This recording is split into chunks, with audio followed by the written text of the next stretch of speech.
is Roy Shiloh. I came here about half a year ago from a postdoc in Germany. There I was researching how to apply lasers to accelerate electrons, and not just to accelerate them, but to accelerate them on a nanophotonic chip. The nanophotonic chip can be as small as a hair follicle, and this implies that we can actually take the large facilities that now exist to accelerate electrons, which could be kilometers long, like the SLAC accelerator in the United States, and compress them into centimeter size or even less. One of the interesting applications is, for example, in medicine, where we could take such an accelerator on a chip, place it on an endoscope, and in principle, potentially insert it into a patient's body and irradiate a tumor in a localized fashion, taking care of a small tumor just like that. The applications of accelerators on chip, or in principle in a tabletop device, is also very beneficial for researchers in any academic lab. If one could use high energy electrons in an academic lab and not go to, again, some large facility somewhere, perhaps we can advance research worldwide in a much easier sense. Such devices can be used not only in academia, but perhaps also in industry and in medical facilities.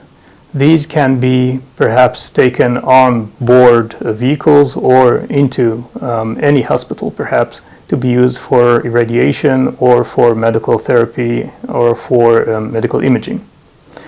The good thing about using these is that, or using this idea, using this technology, is that you can easily fabricate it in any clean room in any university. You can create perhaps a small product that can be sent and distributed by the thousands quite easily. Let me now tell you a little bit about the physics behind the nanophotonic accelerator. When you take electrons and photons, for example with a laser pulse and an electron pulse, and you try to make them interact in free space, you'll notice that then the energy and momentum conservation cannot be met, at least in the linear regime. And for that we use the nanostructures. The nanostructures act like a mediator. So you shoot the laser pulse onto the structure and you get evanescent field or near field through which the electrons go through. Then they can interact, assuming that you have your structure contributing the exact momentum that's needed. And we do this with the nanostructures, which are in principle just diffraction gratings. Once electrons go through the structure, and this is, mind you, a 200 nanometer gap, then they can interact with the photons in order to either accelerate or manipulate the electrons themselves.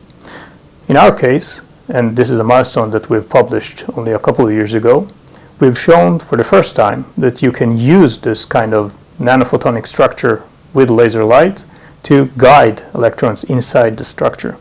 And let me repeat, this is a 200 nanometer gap over several hundred microns, and we want to show that we can get electrons go through the structure with maximum throughput. And this is what we've done. And that was nicely published in Nature and recognized worldwide.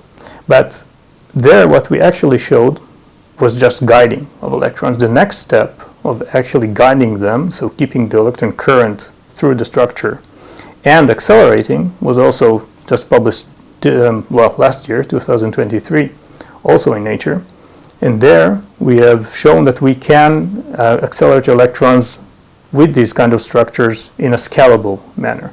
And that's a very important step, because other acceleration technologies which use laser light without nanostructures have this issue of being able to scale their structures or their acceleration to larger distances. And so they usually have only one or at most two acceleration stages.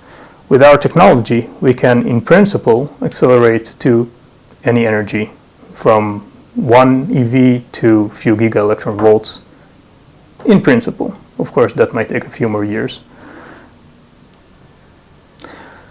For these efforts, which I pursued together with the research group in Germany, I was awarded the Röntgen Prize, which is a prestigious prize awarded once a year for one person in Germany. And I'd like to say one more thing about nanophotonic accelerators. You don't only have to consider the applied science side of it. There's also the question of actual fundamental research into physics, and in particular the quantum effects between light and matter. And we've also published another paper on that, on the photo-induced electron, near-field electron microscopy effect, where you have the quantization of the electron wave packet using photons. And that was a very interesting route to follow, which is something that I intend to also follow with my group now. So let me conclude. I came here about 6 months ago, and my lab is still under construction, but the options, the opportunities, I would say, are endless, from fundamental research, light-electron coupling, to applied research like nanophotonic accelerators, and perhaps one day to get to some kind of product in our lifetime that would help humanity.